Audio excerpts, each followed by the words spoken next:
Okay, it's going to be a review of Survivor Series 2021. All right, we start off the main show with Becky Lynch, the Raw Women's Champion, taking on Charlotte Flair, the Smackdown Women's Champion. So champion versus champion match. The championship is not on the line. This is more of a special attraction. It's become the theme of Survivor Series the last couple of years. And yeah, it was cool. You know, I thought the video package here really illustrated how, you know, deep the history went between Becky and Charlotte as friends and everything. I thought probably that was the best part about the match. I thought the match was a little underwhelming, to be honest with you. And, you know, obviously opening up the show was going to get a great reaction no matter what. It got time, so it was going to be good no matter what. I just thought on commentary from Michael Cole and Pat McAfee, I thought they kind of oversold the match.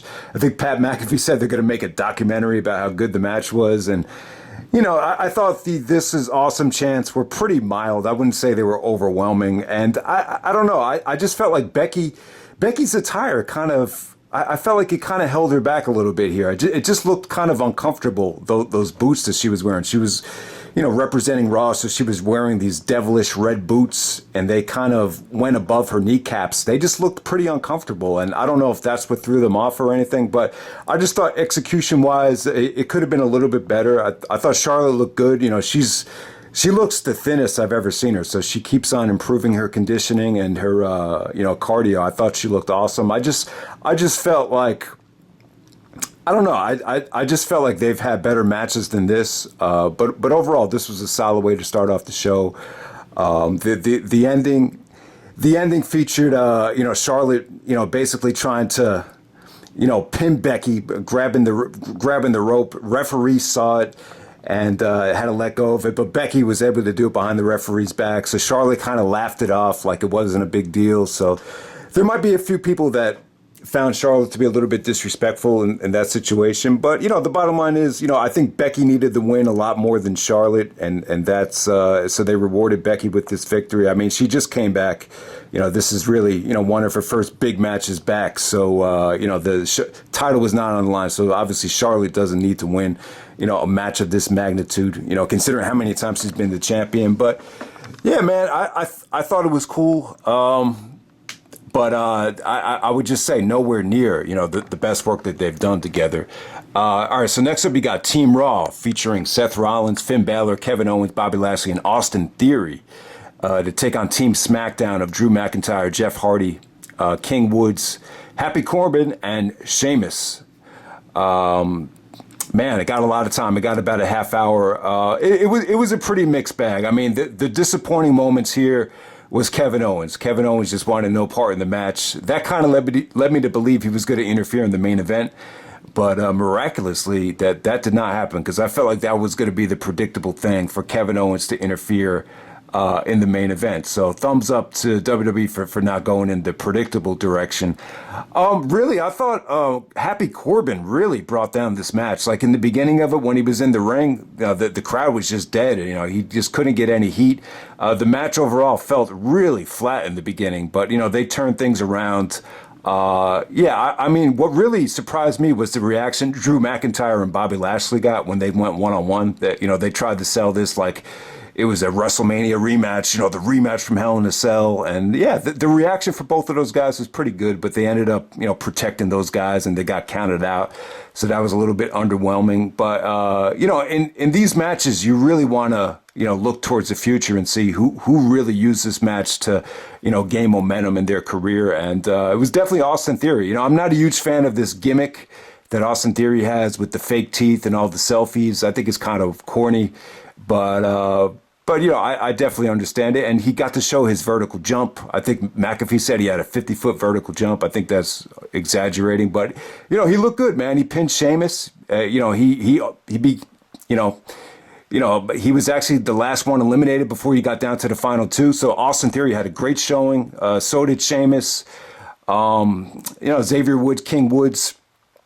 You know, he got eliminated by Lashley, but, you know, he got some good offense in. So most of these guys looked really, really good. I thought the match was more positive than negative. And the only thing that disappointed me was Balor. I thought I was really looking forward to Balor, you know, I wanted to see him in this thing the whole time, but you know, he got eliminated kind of abruptly by Sheamus, believe it or not, with the bro kick. So that kind of disappointed me. But yeah, I don't know. I was a little bit surprised at how much they're milking this Jeff Hardy, you know, one last hurrah, you know, past his prime. But let's see if Jeff Hardy has anything left. I don't know. I'm not the biggest Jeff Hardy fan as a singles wrestler, but, you know, I'll give him credit. You know, he looked really good. He was able to hit the swanton on Austin Theory to put him away. But, yeah, Rollins and Hardy, pretty engaging stuff between them to end the match. You know, great camera work where you got Seth actually getting his knees up for the swanton, then beautifully transitioning into the curb stomp. I thought that was a good victory. Rollins' entrance and his overall demeanor looks great, I'll tell you. And I'm not even playing when I'm saying this, but he seems to be at a comfort level that he hasn't been at least since before he got injured in 2015 when he won the championship, cashing in the Money in the Bank. He just looks like he's on at the top of his game right now. He said on the Stone Cold podcast that he wants to main event WrestleMania. That's his goal. I mean, technically, he has that advantage on Punk that he closed WrestleMania. So if it never happens, at least he can say that. But, you know, that's his goal, the main event WrestleMania. And the way he's being booked right now, I could definitely see it happening. I don't know. I'm just not sure who his opponent is going to be at the moment. But it definitely looks like Rollins, Owens, and Big E, they're going to have a triple threat match at the next pay-per-view. There's not going to be a December pay-per-view, from what I understand. The next pay-per-view is actually on the on New Year's Day, believe it or not. So yeah, thumbs up to Rollins. If you haven't seen it yet, check out the Stone Cold podcast, especially if you want to become a wrestler. I thought Rollins was really insightful.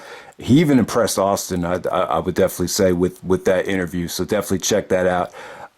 Yeah, really good elimination match. I wouldn't say it was great. I just thought it got off to a really cold start, especially with the Owens situation. But, you know, they definitely turned things around, and I would say it was really, really good. All right, next up, you got the Rock's 25th anniversary 25-man dual branded battle royal.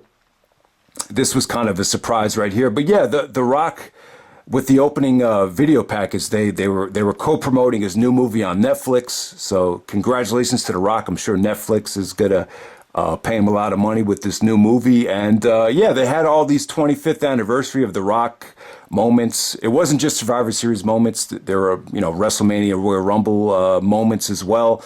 And there was a segment with Roman and Vince McMahon where they were actually you know, talking about this gift that The Rock gave Vince McMahon. So if Roman and The Rock ever does happen, you know, look back to Survivor Series to see where the seeds were planted.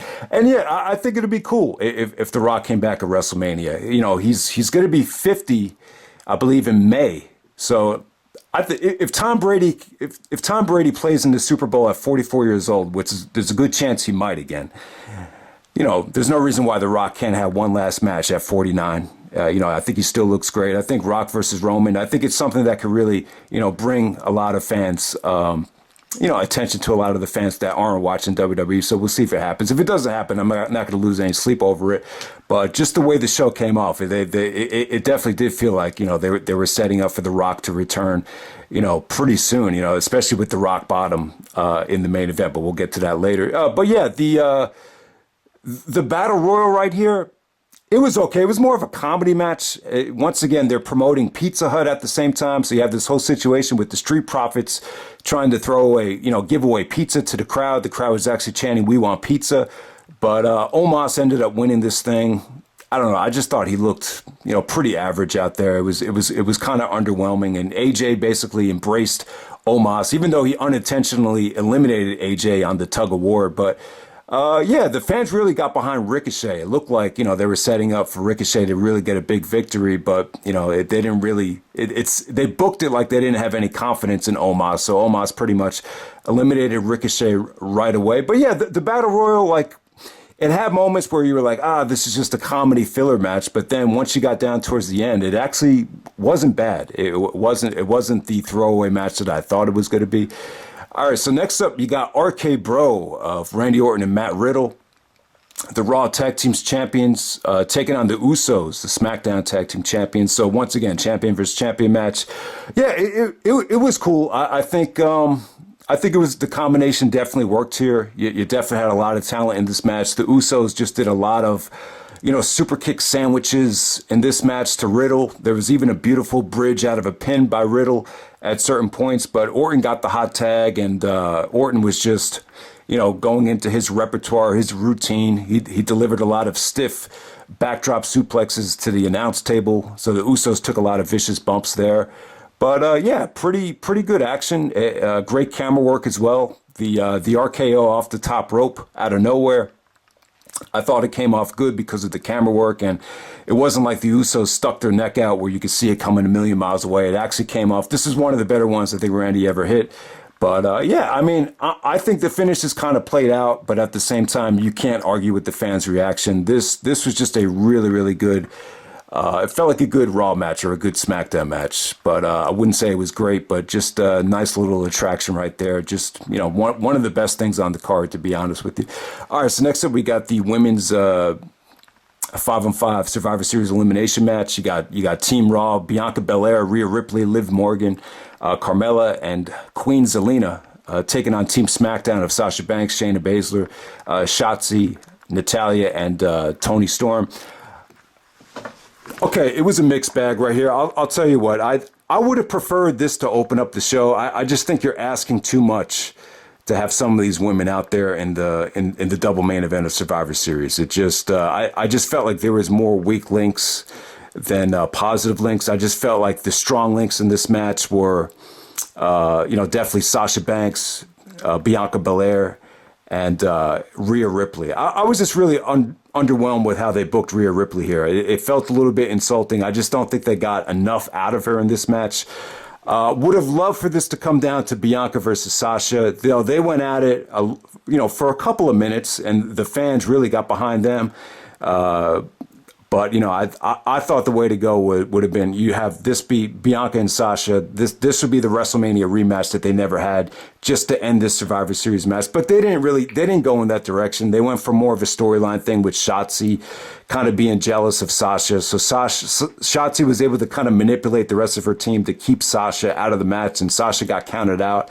So yeah, that was kind of underwhelming, but to a lot of the people, this was great for Bianca. This was great for some of the people that were worried that the way she lost the belt at SummerSlam was going to ruin her career or whatever. So she ended up being the sole survivor, and she really carried the end of this match. I didn't think Shotzi looked great though. I still think she has some room for improvement, especially if she's going to be in this big money match against Sasha Banks coming up. But yeah, Bianca really had to carry the bulk of the end here. I don't know. I just thought a lot of the women were just kind of average here.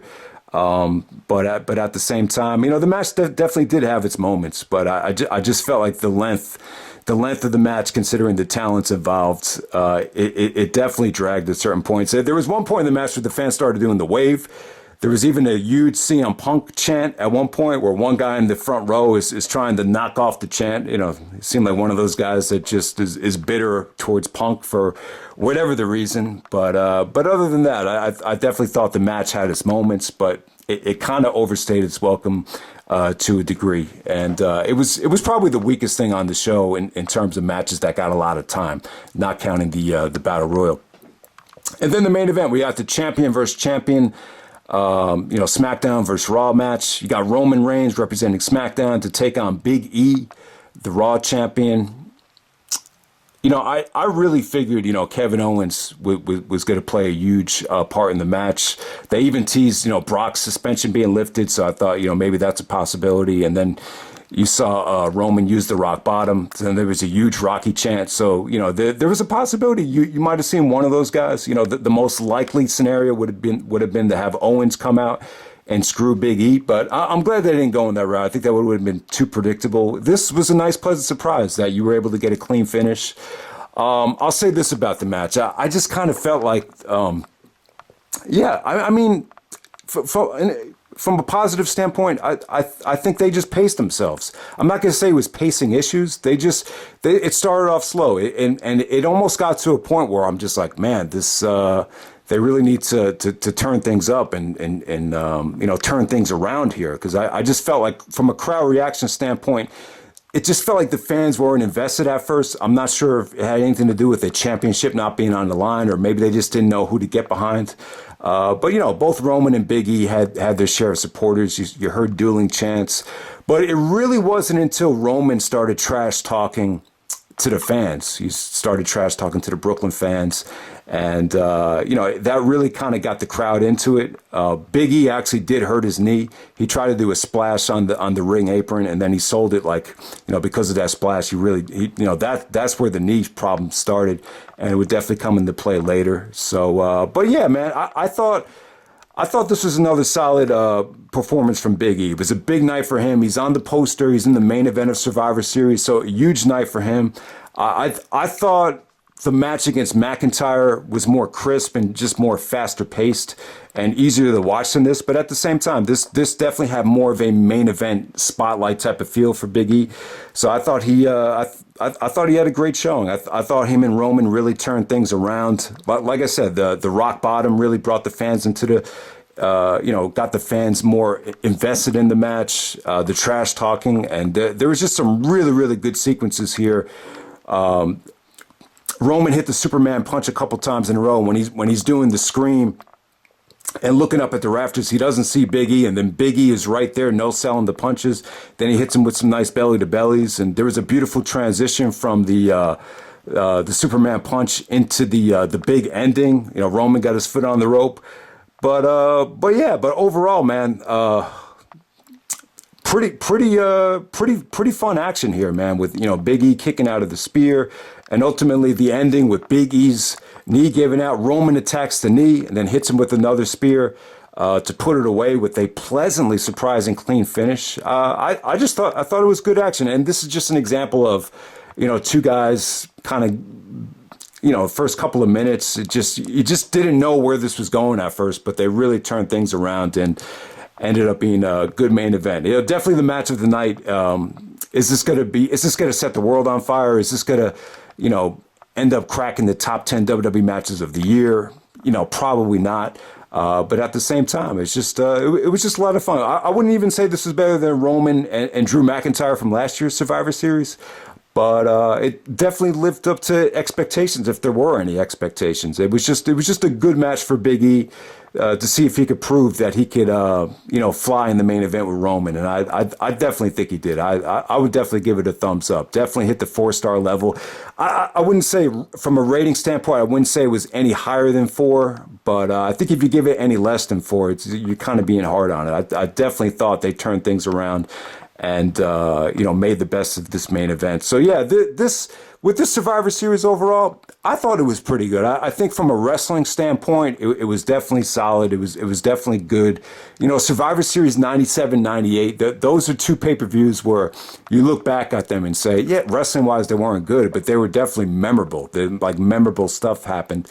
With, you know, this Survivor Series, and maybe this has been a problem, you know, even going back to Survivor Series 2009 or whatever. Like, they're just, you know, it seems with Survivor Series, one of the big 4 pay-per-views, it's definitely on the 4th wheel of the biggest pay-per-views of the year for WWE. But it seems like more than any other pay-per-view, they have a tough time of making Survivor Series feel memorable, like especially as they used to be. So I think that's the one thing that this pay-per-view has for it. You know, wrestling-wise, it was pretty good. But I think, you know, the problem with a lot of the Survivor Series over the last decade, like, they're good, but they're just not that memorable. And ultimately, I hate to say it, but I think this Survivor Series, it still kind of falls into that realm, if you know what I'm saying. But it's definitely worth checking out. You know, replay value. Is anyone going to be going back to this 10 years down the road and looking back at it as a historically great show? Probably not. But yeah, main event definitely matches the night. Shout out to Big E and Roman. Thought it was a good main event, and still some really solid stuff on this show. So definitely check it out. All right.